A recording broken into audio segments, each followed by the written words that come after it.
Hello, listen. Do you feel like, you're not making progress with your spoken English? Like you're stuck? Well, today I'm going to help you. I'm going to give you 5 tips, right? 5 simple things you can do every day that will help improve your spoken English and help you get, unstuck so you can do really well on the IELTS speaking test. Are you ready? Then come with me.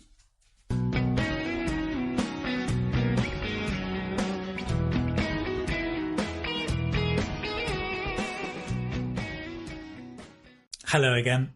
So my name is Keith and I run the Keith Speaking Academy, here to help you speak better English, give better answers and get a higher score on the IELTS speaking test. So maybe, right, you've taken the IELTS test several times, but you're stuck at the same level, maybe a band 6 or a 6.5. There may be several reasons for this, and today I'm going to look at the most common problem for being stuck, right? And actually, it's not that you need more technique, exam technique or tips. It's just that your overall level of spoken English is too low. So the English in your head might be great, but when you speak, it's just not the same. As a student once said to me, he said, when I've got ideas in English, the English in my head, it's like driving a Ferrari. It's great. But then when I speak, it's like a car crash. Which is a great image, I think, for many, many students. So today I'm going to address that and help you improve your spoken English.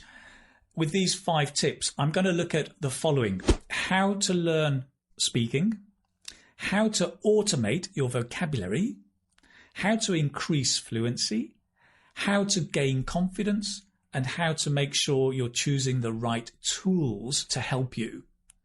Right, okie dokie, let's begin. So first of all, how to learn speaking, or how to learn how to speak. The most important tip here, I think, is to learn speaking by listening. Unfortunately, many students around the world learn speaking with books, by looking at words, by reading and reading aloud. And why? Well, probably because their teachers told them. And the reason their teachers told them is because they learnt that at school too. And I think one reason is in the past, there was no access to the native speaker voice, right? But the world has changed. And unfortunately, education has not changed, but it needs to. Why is this important? Because the speaking and writing are 2 different systems, right? A bit of history to explain. I like history. We have been speaking, right, for over 10,000 years. We have only been writing for maybe 4,000 or 5,000 years, right? We began writing with the Egyptians and the Sumerians with their cuneiforms in about 3000 BC. Speaking came first. Writing was a way to capture what we say. And grammar is a way to capture what we speak.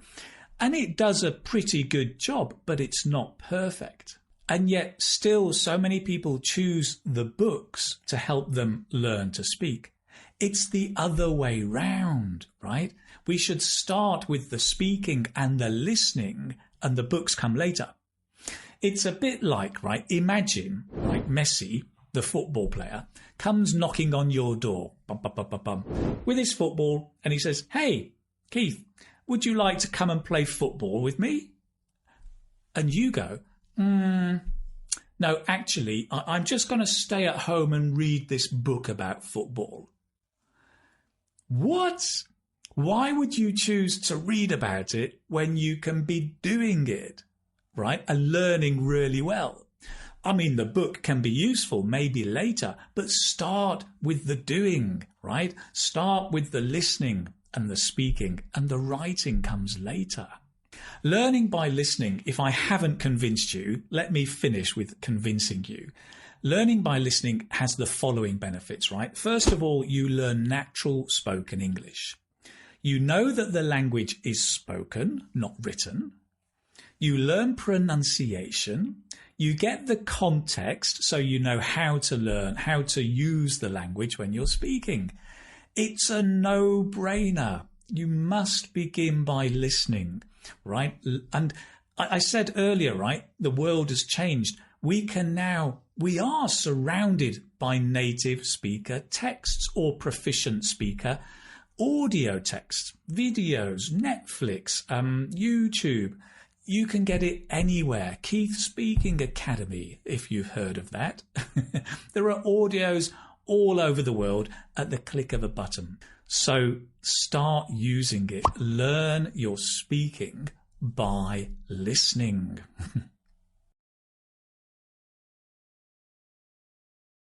Okay, number 2, how to automate vocabulary. I love that word, automate. Great word. Keith, yes? What does automate mean? It's a good question, and I'm glad you asked. To automate something is to make it automatic, like without thinking. Do you know the phrase autopilot? To do something on autopilot. Sometimes I'm driving on autopilot. It just means I'm driving without thinking at the same time. So you may know, actually, I have a fluency course, and a strong focus of the fluency course is to automate grammar. So we look at maybe 16 different grammatical items, and through practice, automate them. So you're using them without thinking. Now, you can do the same with vocabulary. Automate your vocabulary. How do you do it? Very simple tip. Tried and tested method, repeat and juggle. Right? Repeat and juggle. What do I mean by that? Well, first of all, you find something to listen to, right? Remember what I said in tip number 1, learn speaking through listening. You listen to something and you repeat a word or a phrase, maybe a collocation, right? So you're listening to something, for example, an audio tape, and it says, I love Paris. And you go, stop. I love Paris. And you repeat, right? That's the repeat. Easy peasy. The juggle is that you then change a word. What is juggle? Good question. Let me show you. Juggle, right? Oranges, like the magician. This is juggling. Whoa! Now, why do I call it juggling? I don't. Why do I call it juggling? Because you take a word and you change it, right? So in our example, I love Paris. I change the word Paris. I love Hanoi. I love New Delhi. I love Manchester, right? Easy. Now, you can juggle by changing the word, or you can change the tense. I love Paris. I loved Paris. I will love Paris. I used to love Paris. I'm sure I would love Paris if I could go there, right? So you're juggling the tense. Very, very simple. Listen, repeat, and juggle. And that formula starts to get you automatically using and hardwiring the vocabulary, making it active and more automated. Right, number 3, how to increase your fluency when speaking. So the tip here is focus on chunks. So what are chunks, you ask? Chunks are pieces of language, typically 2 words together, or maybe 3 or 4 words that go together normally. So your chunks may be, for example, collocations like heavy rain, right? We don't say big rain, we say heavy rain. These words go together like friends, they stick together. Chunks could be idiomatic expressions like kick the bucket, right? Meaning to die. He kicked the bucket, kick the bucket. It could be a filler, like on top of that, right? When we say on top of that, you don't want to be thinking, is it in top, on top of this, on top of that? You don't want to be thinking, you want a ready-made chunk on top of that. So you learn the chunk without thinking about all the words. And this, as you can imagine, speeds up your fluency. I mean, take collocations. Let's take the word shopping, for example, right? When you learn the word shopping, you should also learn some common collocations, right? You can go to a website like osdic.com, brilliant website, give you instant collocations, and you'll find things like, well, weekly shopping, online shopping, late night shopping, a shopping spree, or shopping hours, right? These are chunks of language that if you learn them, you can use them much more flexibly. You don't have to think, right? Somebody says, what did you do at the weekend? Oh, I did my shopping, for Monday to Saturday, the shopping for the week. Oh, you mean your weekly shopping? Yes, I did my weekly shopping. If you learn the collocation, it just helps you become much more fluent. It's very simple when you think about it, right? When you learn words, one word, you have to think about putting them together. When you learn chunks, you don't have to think about putting the words together. You just think about putting the chunks together. Imagine this, right? Imagine a builder building a house. And he's using bricks, and he puts the bricks one by one. He puts the bricks on top of each other. That's quite slow and takes time to build a house. But now imagine somebody has a new invention and gives him 4 or 5 bricks in a layer, glued together. And all he has to do is put the layers of bricks on top of each other.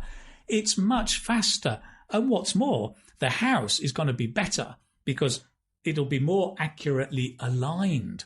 It's more accurate, and it's the same with language, right? Using these layers or chunks, more accurate, it's faster. It's faster, you become more fluent. So when you're learning vocabulary, think and learn and use chunks. Let's move on.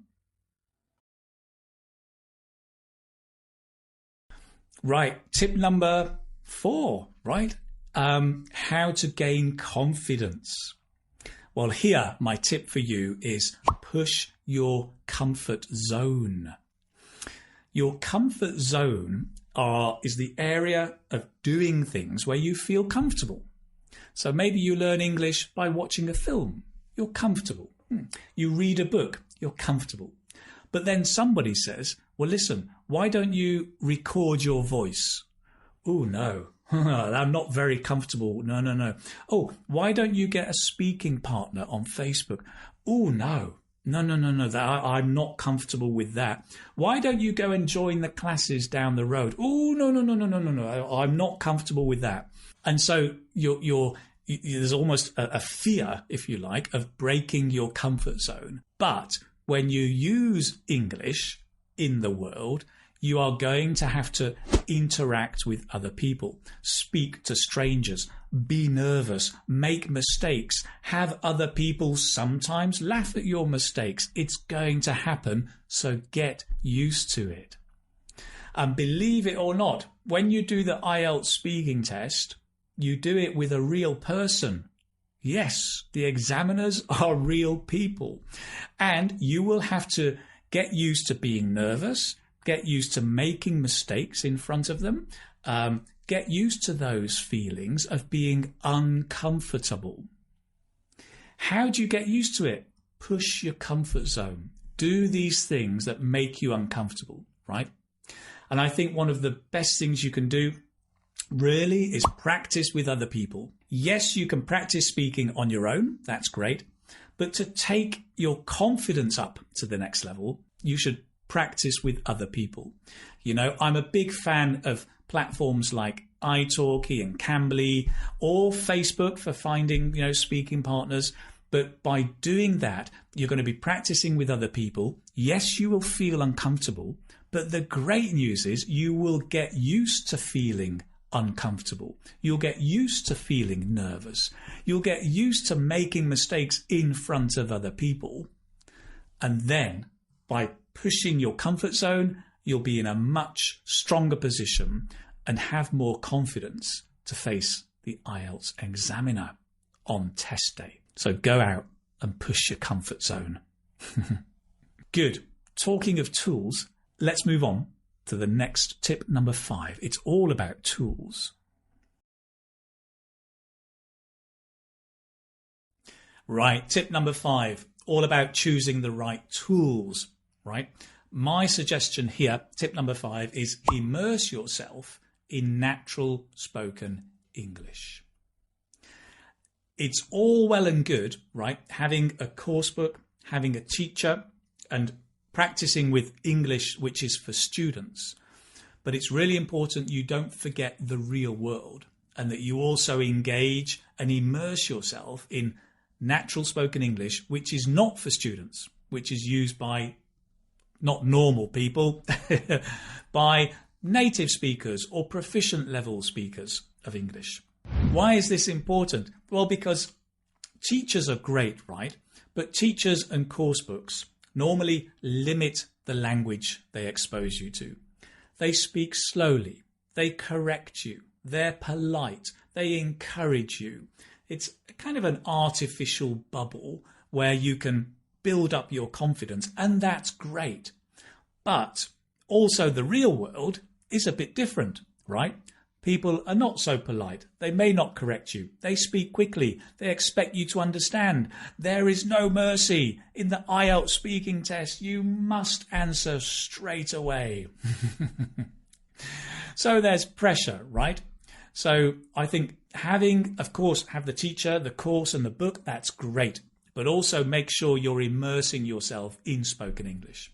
And this connects with a lot of things I said earlier, right? About listening, learning speaking by listening, about using different tools. So nowadays, there is so much opportunity. And I'm sure you know through videos and podcasts that you can find on the internet, on your television, or through your radio, if you still have a radio. Call me old-fashioned, if you will. But there's lots of opportunity to be listening and watching. I think it's great to be looking at news broadcasts, current affair shows, chat shows, interviews with people, great natural English. TED Talks can be great. Obviously, films are good. I mean, bear in mind, films are scripted, so they're semi-natural, but still a great source to immerse yourself in English. Take care, my friend. Bye-bye now.